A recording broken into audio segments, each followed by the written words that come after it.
वालेकुम जनाब, कैसे हो आप सब। आई होप सो गाइज आप सभी के सभी बहुत ज़्यादा अच्छे होंगे। और हम लेके आ गए हैं एक नया बयान। बयान का टाइटल है प्रोफेट मोहम्मद की भूख का वाक़या है। भाई साहब तो यार रजा वो भी कभी भूखे, मतलब बहुत सारी दिक्कतें उन्होंने झेली है, हाँ। लेकिन भूख की दिक्कतें उन्होंने झेली है। सुनते हैं इस देखते हैं कि बयान क्या को। वाक़या है। रजा साकिब मुस्तफ़ा जी का ये Yes. वाक़या है और बाकी बातें लास्ट में करता हूँ। कुछ जी। इंपॉर्टेंट बातें हैं, लास्ट वीडियो को जरूर देखना। इसको करते हैं प्ले। है कि जब हुजूर मस्जिद नबवी से बाहर निकलते हैं तो आगे हजरत उमर व अबू बकर रज़ी अल्लाह ताला अन्हुमा खड़े हैं। चेहरे के ऊपर अजीब उदासी है। कहा, उमर अबू बकर इस वक्त क्यों खड़े हो? अर्ज की, हुजूर भूख ने घर में टिकने नहीं दिया। हमने चाहा हुजूर का चेहरा देख लें तो कुछ प्यास बुझ जाए, कुछ भूख मिट जाए। हुजूर ने फरमाया, मेरा हाल भी यही है। जिस चीज ने तुझे घरों से निकाला है वही चीज मुझे घर से निकाल लाई है। चलते हुए हजरत अबू अयूब अंसारी के घर के करीब से गुजरे।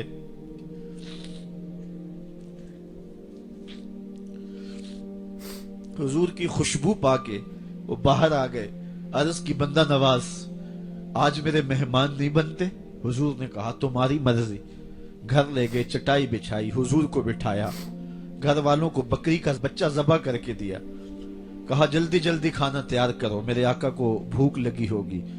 ये कह के वापस आए, हुजूर के पास बैठे, नजर चेहरे पे पड़ी तो घबरा गए। नकाहत के आसार इतने वाजे थे कि समझ आ रही थी कितने दिनों से हुजूर ने कुछ नहीं खाया। उठ के बाग में चले गए, खजूरों का खोशा तोड़ा, हुजूर के सामने रखा। कहा, बंदा नवाज जब तक खाना तैयार नहीं होता ये खजूरें तनावुल फरमाएं। थोड़ी देर के बाद खाना दस्तरखान पे लग गया। हुजूर से अर्ज की, हुजूर आए खाना तनावुल कर लें।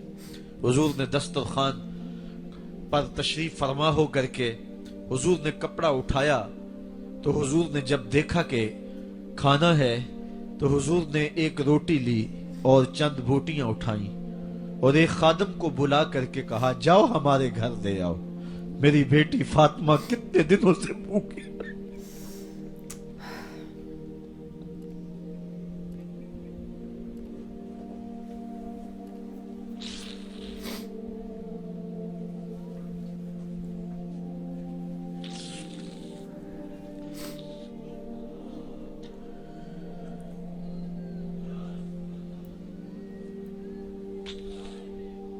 कहा, जाओ हमारे घर दे आओ, मेरी फातिमा कितने दिनों से भूखी बैठी हुई है।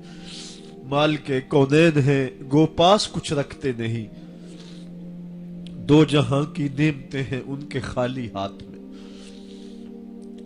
आपको पता होगा कि जब मेरे रसूल का इंतकाल हुआ है, हुजूर का विसाल हुआ है, तो हुजूर की एक ज़िरा एक यहूदी के घर में गिरवी रखी हुई थी।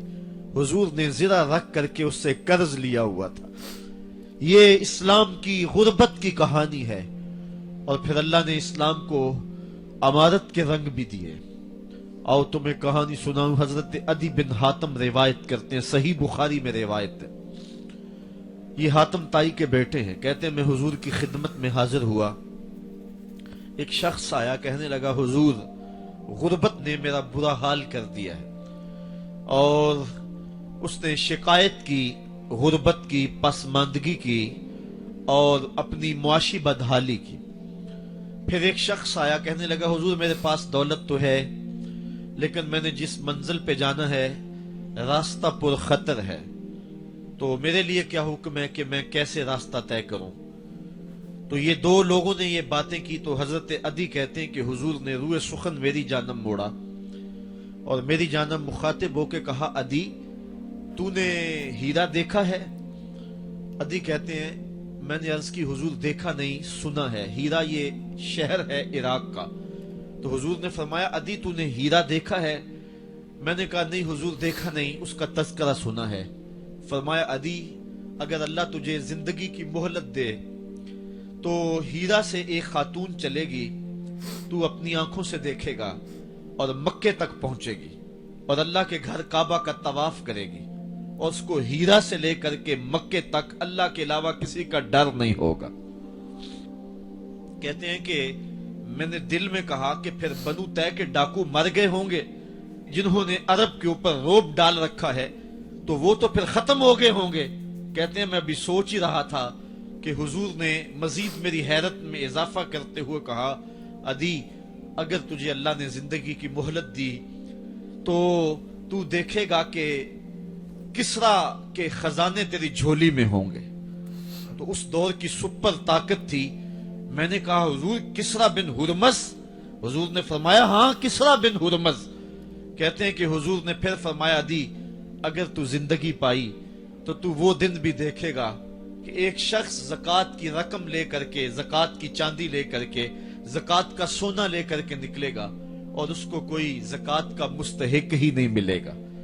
हजरत अदी बिन हातिम कहते हैं कि फिर मैंने वो मंजर अपनी आंखों से देखा कि हीरा से खातून चली और मक्के तक पहुंची और अमन ऐसा था कि उसको अल्लाह के अलावा किसी का डर नहीं था। फिर वो लम्हे भी मैंने देखे कि किसरा बिन हुरमज के खजाने मस्जिद नबवी के बाहर पड़े हुए हैं। तो कहते हैं तीसरी चीज मैं देख ना सका और मैंने लोगों को कहा कि ये मैं तो नहीं देख सका, मेरी शायद जिंदगी वफा न करे, और अगर तुम्हारी जिंदगी वफा करे तो तुम देखना मेरे आका ने जो फरमाया था 2 बातें तो पूरी हो गई हैं और तीसरी बात तुम देख लोगे। हजरत यहया बिन सईद फरमाते हैं कि हजरत उमर बिन अब्दुल अजीज का जमाना था और उन्होंने मुझे अफ्रीका की जानब ज़कात वसूल करने के लिए भेजा। मैं वहां से ज़कात वसूल की और फिर मैं ज़कात लेने वाले मुस्तहकीन को ढूंढने लगा। तो कहते मुझे कोई मुस्तहिक ना मिला। फिर मैं गुलाम पकड़ता और उसके पैसे दे के उसको आजाद करवाता चला जाता। हजरत उमर बिन अब्दुल अजीज का जमाना है कि गवर्नर है इराक का।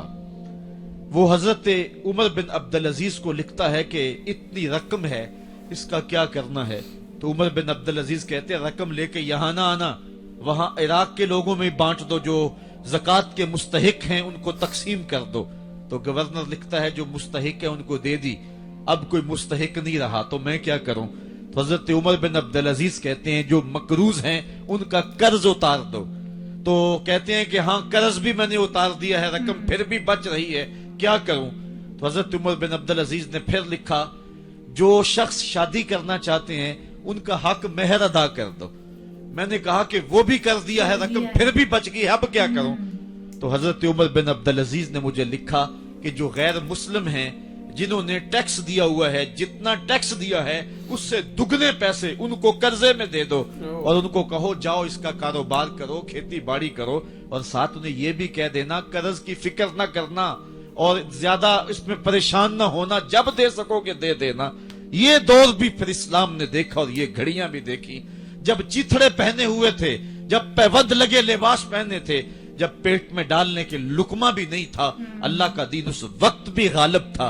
और जब गलियों के अंदर रेशम बिखरा हुआ होता था कोई उठाने वाला नहीं था, दीन उस वक्त भी गालिब था। दीन का गालिब होना या ना होना इसका ताल्लुक जो है वो मालो दौलत से नहीं है। इकबाल कहता है कि जवाल बंदाए मोमिन का बेजरी से नहीं, मोमिन का जवाल बेजरी से नहीं है बल्कि इसका सबब कोई और है। वो सबब ढूंढना है कि हम दुनिया में रुस्वा होके क्यों रह गए, हम जमाने के सामने तमाशा क्यों बन के रह गए। आज नबी की उम्मत पूरी कायनात में रुस्वा होके क्यों रह गई। आज हमारा तमाशा देखा जा रहा है, आज भूखे कुत्तों को हमारी बेटी और बहनों के ऊपर छोड़ा जा रहा है और उसका तमाशा देखा जा रहा है। क्या हमने ये दिन भी देखने थे? हमने सुराग लगाना है। दौलत की किल्लत और कसरत ये सानवी चीजें हैं। हमने तारीख में देखा है हम कभी माली तौर पे कमजोर थे, रुस्वा नहीं हुए हैं। माल ज्यादा हो गया, रुस्वा नहीं हुए हैं। रसवाई के सबब कोई और हैं। आइए तुम्हें कहा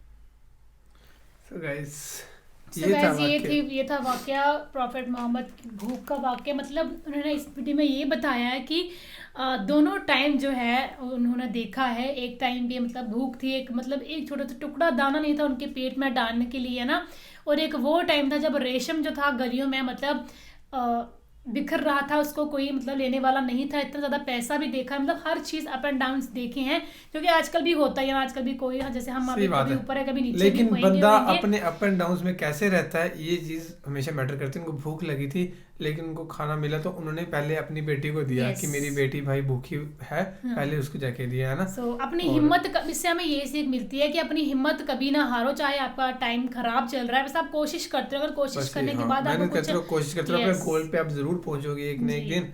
कोशिश करना बहुत ज़्यादा जरूरी है, दिल अच्छा होना चाहिए, ये चीज़। हाँ, मतलब अपना अंदर से ना नियत साफ होनी चाहिए। अभी नियत खराब होगी तो वो फिर ज़्यादा दिन तक बंदा टिकता नहीं है, सही चीज़ें होती नहीं है। तो बाकी ये था वाक़या रज़ा साकिब मुस्तफ़ाई जी का। और अगर आप चाहते हो अगर आप चाहते हो कि हम और ज़्यादा बयान बनाए रज़ा साकिब मुस्तफ़ाई के या तारिक जमील जी के, हमें बताना ज़रूर। बाकी गाइस अगर वीडियो पसंद आई होगी तो वीडियो को लाइक एंड शेयर ज़रूर करें। So guys thank you so much for watching the video. मिलते हैं नेक्स्ट वीडियो में।